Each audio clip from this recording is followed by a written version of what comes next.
Hello, everyone, and welcome to our latest hit of Rugby Nation. And it is double trouble on the other end. Beth, Newman, you've rounded up two of our favourites. Yeah, we've gone a little bit north this week, and Alicia Lucas and Matt Lucas joining us. How are you guys going? Yeah, brilliant. Yeah, we're good. We luckily haven't divorced, and we're still Alicia Lucas and Matt Lucas doing isolation. I'm still struggling the same way Beth is, and Maddie, this is no knock on you, but I'm still struggling with Alicia Lucas rather than Quirk. Like when you're playing, I'm still struggling with it. I'm still struggling with it. Every time I hear it or I read it, it jumps out at you. It looks bloody different, sounds bloody different.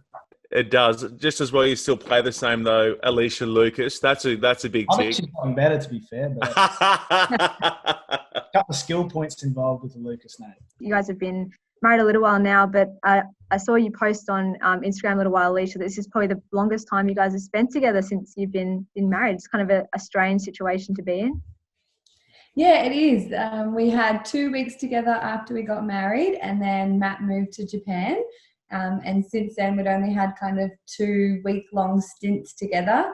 So the forced 2-week isolation at the start, when we both kind of had our programs both ended and we ended up joining up together, that was the longest we'd spent together in a long time. So we're up to 6 weeks now, still together, haven't killed each other. I caught up with Charlotte Caslick and Louis last week in a very similar setup to you guys.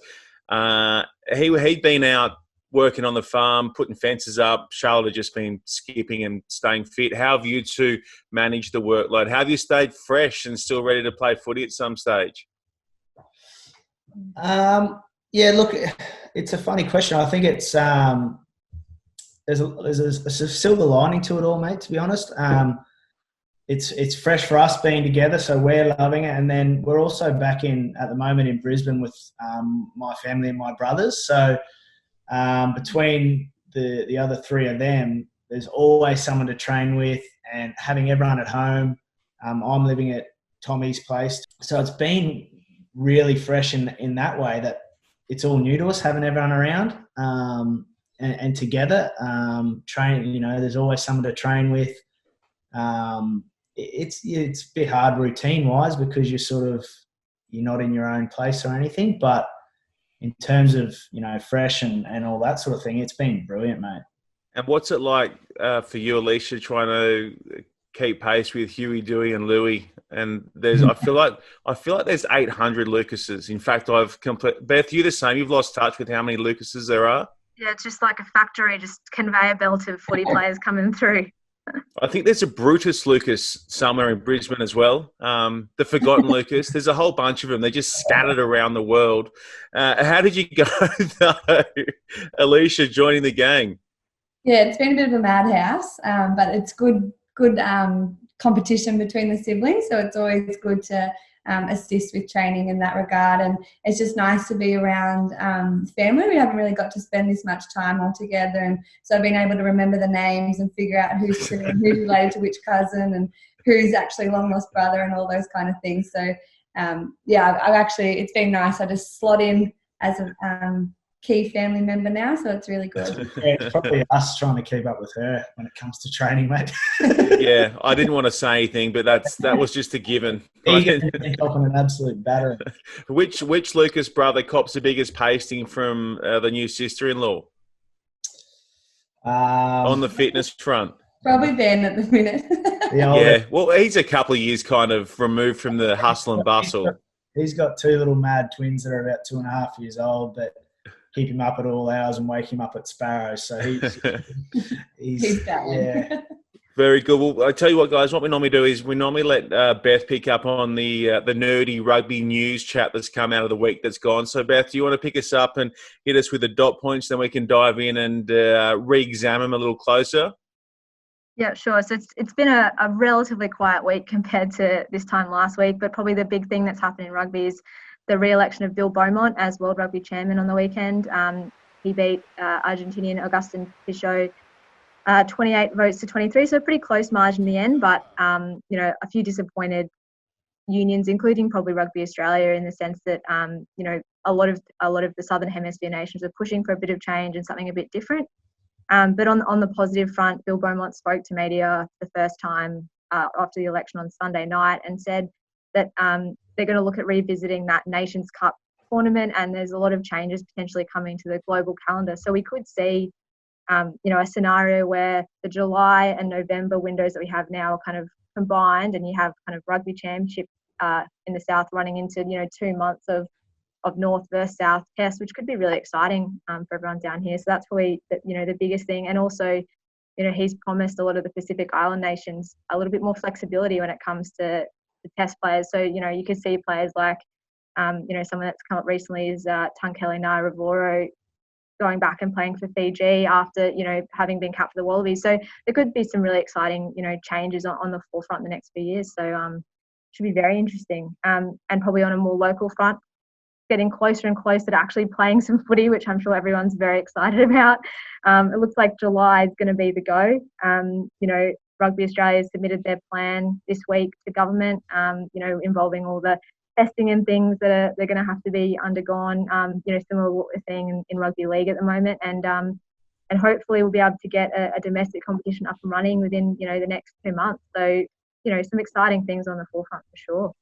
What do you two think? How does that look for you, Alicia? And well, like Matty, I guess for you, it's a bit different.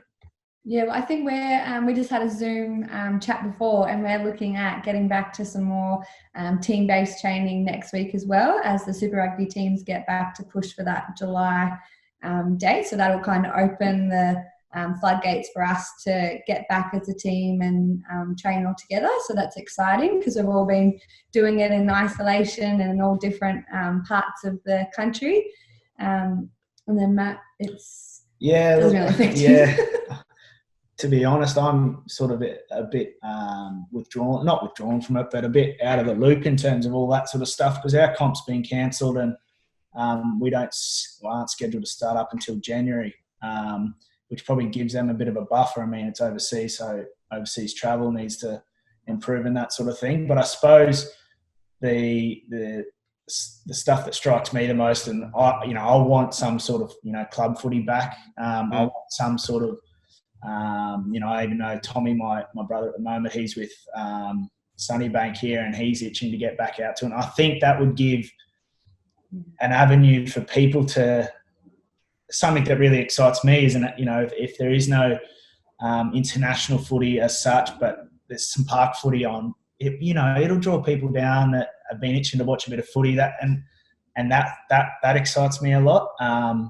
The thought of just, you know, if it is only park footy at the moment, club footy, then, you know, you're potentially going to see some, you know, some Wallabies and some Super Rugby players all filter back to get some game time or whatever. And that, you know, I don't know the details of it all and how, if it would work out, but that would really excite me, seeing club rugby be the, you know, the only thing on at the moment.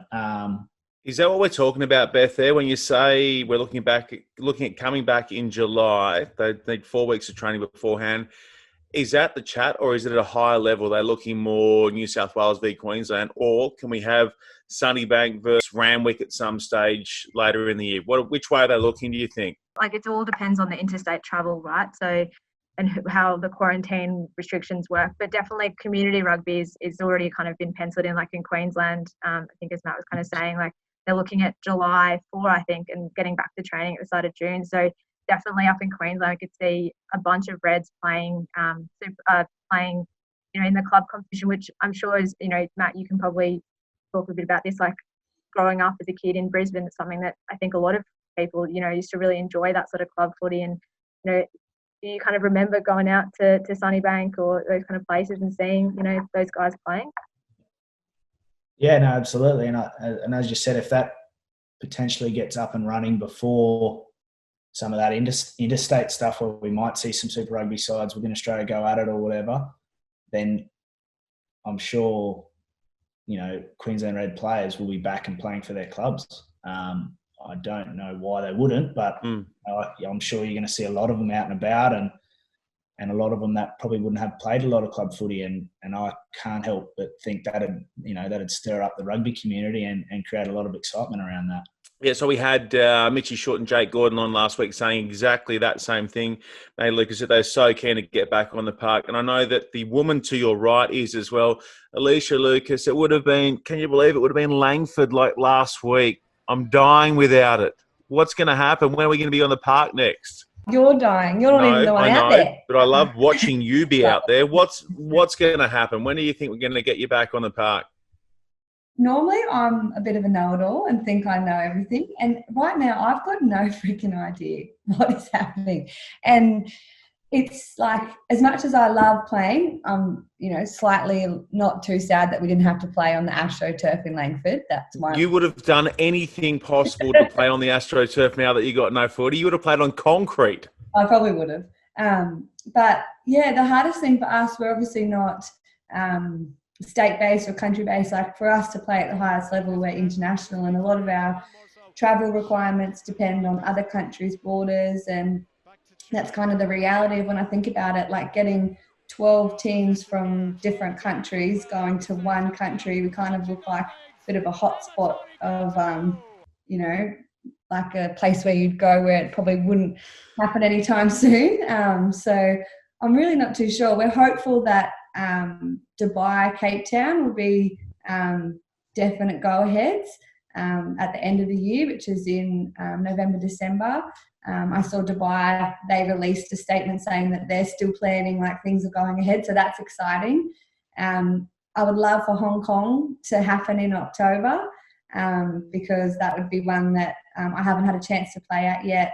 And it would be exciting to kick back off the series to play at the, the incredible stadium that is Hong Kong. So, but I just don't know. It's tough to know. I reckon Maddie's probably hoping that that you get up for Hong Kong as well, because then you can just nip over there for the weekend, fella. Yeah, we'll go have some dumplings. Really to watch the footy, Shawnee. Sure, it will be. Going near that south stand. Sure, it will be. You're right, mate. I know Alicia's talked about it for a long time, and it's it was actually my first 7th tournament ever was Hong Kong, and if she got the chance to play over there, if it worked out, that'd be fantastic. But as she's sort of saying, there is so much unknown at the moment. Trying to plan or see what's going to happen in the future is near impossible. Yeah, it's not great. Good to see, though, that, Beth, you had your eye on some returning players at the moment. Yeah, we saw some exciting news. Alicia, you might be able to shed some light on this. Ellia Green back up and running this week. I guess it's probably one of the silver linings, right, of this, shutdown, is that she hasn't actually missed any tournaments, and she's probably going to be raring to go. Yeah, it's really exciting for her. I was so pumped to see her back running. Her and Samantha Traherne are back from injury, full, getting back into the swing of things, and they both actually haven't ended up missing too much footy. So it's a really exciting thing for a lot of girls that are injured, and a lot of girls that were battling away with some niggles. This time actually gives, when I say most of the girls, probably just myself was battling away, gives us time to refresh and get our bodies and engines right to have another crack. So that's the one positive I think that comes out of no footy, is you probably get better at footy in the interim, all the little intricate things around it, which is good. Real good. She hasn't lost any of her sparkle when it comes to the chat. I caught up with her last week through World Rugby, and she's so out there. She's not on the same page as us, is she? Nah, she's a rare cat. Like a rare cat. She is the most unique individual I've probably ever met in my life, but you wouldn't change her for anything. No, God, no. I wish we had more of her. Hey, speaking of different individuals, Maddie, how did you find things were with your club before you had to break up out of Japan as well? Who are you cutting around with and training alongside over there? So we got a few Kiwi boys in our club, so predominantly Kiwis, and I had Beric Barnes there as well. So he got injured early on in the season and had to get sort of an operation. So I spent a lot of time with Beric, and he, speaking of rare cats, he's right up there. But we got on like a house on fire with Beric. He's very simple. We spend a lot of time over there. You tend to have a lot more downtime than you do back here, just purely because of the way the clubs operate. So they're companies, so a lot of them have to work for the companies a lot of the time as well. So, a lot of time spent on the bike, riding around, keeping each other occupied. And to be honest, the Kiwis, love to hate them, but they go pretty all right as well, mate. Mikey Broadhurst, Robbie Robinson, was a star New Zealand talent that left New Zealand rugby a while ago now. But we live in a little street there where I am at Ricoh, and there's probably 4 or 5 of us, foreign families, one after the other. So it creates a really cool culture, mate. You spend a lot of time with each other, whether you're always at sort of someone's backyard having a barbie or whatever on the weekend. And it's even though I do like to hate the old Kiwis, they go all right. I enjoyed it, mate. Getting to know a lot of different people and a lot of different cultures. It seems to be such a popular destination now, Japan, like as a rugby destination. What do you think it is that is, keeping guys like yourself and a lot of other, Aussies and Kiwis going over there and, wanting to play footy there, I guess, aside from probably the obvious? Yeah. Look, just say the yen, Matty. Just say the yen. Yen and teppanyaki. Food is right up there. There's no denying that. But look, it is. I loved my time here. They are completely different environments. I suppose for me over there, it was a fresh environment. I went over there and they looked at me a bit differently in terms of my footy, and they really enjoyed what I had to offer. And you sort of, you have that breath of fresh air where you don't have to, there's not as much media pressure because it's companies. It's not exactly businesses that are, hounding to sort of make money or do well. There's not that sort of top level pressure or anything like that. So you just go over there, you meet completely new blokes and new cultures. Getting to know the Japanese boys is brilliant. Like you go from, you can't speak much to them at all, but there's guys you just click with instantly, and that's a really unique thing. Being able to just click with someone and you just laugh at each other because you can't speak, but you just know that, they're a good bloke or whatever. And, I think it's a real unique culture, and they do it brilliantly. The Japanese go out of their way to make you feel at home and welcome. And that's something that's not lost on me. I appreciate that so much. So I've enjoyed, I've just sort of finished my second season, if you can say that, but it got cancelled, but I've loved every moment of it. And how's your Japanese going? It's actually really good. He won't admit that. He is quite good. Well, I think you should probably describe your wife to us in Japanese, please, Matt Lucas. That'd be a good start. That'll do. No, look, as I said, I enjoy it, and the club puts you through some lessons and ensures that you have that avenue to enhance yourself, and I love that. I think the disappointing thing is especially now when you're at home for such a lengthy period, you do drop off and you lose that touch. But I'm hoping it comes back pretty soon when I head back. But I love that. I love that side of it. And as I said, they put you through lessons, they help you out, so it's fantastic. Sounds like it's all going really nicely. Before we let you both go, normally we get... Actually, Beth, I've got to pull you up on this. Last week we gave Shorty and Jake Gordon a chance to select their classic games for the week coming, and Fan Man's just gone completely the opposite direction. He's picked up Wallabies v Springboks and then Wallabies v France from 2005. Can we make it for this weekend? Can we make a legit effort for the week coming to go with Matt Lucas and Alicia Lucas's picks for your classic matches? So you two can pick your favourite classic match to watch back, thanks to Rugby.com.au. What is it? We'll do our best endeavours. What do you got? So you're asking us what do you want to see? What games would you like to see? Like of our own? Because I'd like to watch some of those.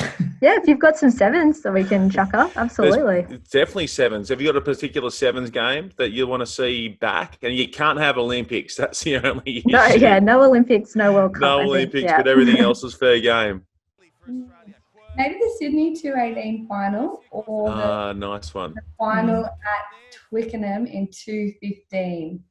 Us versus Canada, if you can find that. Nah, 2018's way better because she didn't concede a point. Spoiler alert. Yeah. Spoiler. That's in the sevens, yeah. Yeah. Okay. All right. I'm sure we can find that one without too many dramas. Maddie, what do you got? Who's your classic game that you want Fan Man to dig out for you? Jeez, I'd go back to when I was I'm knee-high to a grasshopper now, but I would. So the same. That's what I said. I'd go back to where Johnny Eales kicked to win against New Zealand. Yeah, that'll work. 2000 Wellington, Australia v All Blacks. Thank you. Boom. Big bucks. Yeah, is that the same one Todd Kefu scored sort of a try near the posts as well? No, you're getting all your games mixed up. Just stay with the first one. That's the glory days all kind of meld together, don't they, into iconic moments. That was 2001 against the posts in Sydney. All right, I reckon we can find those two for you. So I'm going to give you Fan Man's email address. If he doesn't come up with a desired result, you can bombard him all you like, but that's going to go on for you two next week. Okay? Australia v NZ in the final, 2018 Sydney Sevens. Lucas, back then Quirk starring, and Maddie digs out Eales's kick, 2000 Winnie Wellington. All sweet? Sweet. And just before we let you two go, I will give a little shout out to you there, Maddie, repping the Paladin gear. Just roll with it. I love the shirts. I love the gear that they've got all lined up. And, of course, every $10 from every shirt sold or hat goes to a local club or charity. Can't wait to see you back on the field, buddy. And to the lady on your right, Alicia, can't wait to see you back as well. Hopefully in Hong Kong, not too long for now. Thanks for joining us on Rugby Nation, you two. Cheers, guys. Appreciate it. See ya.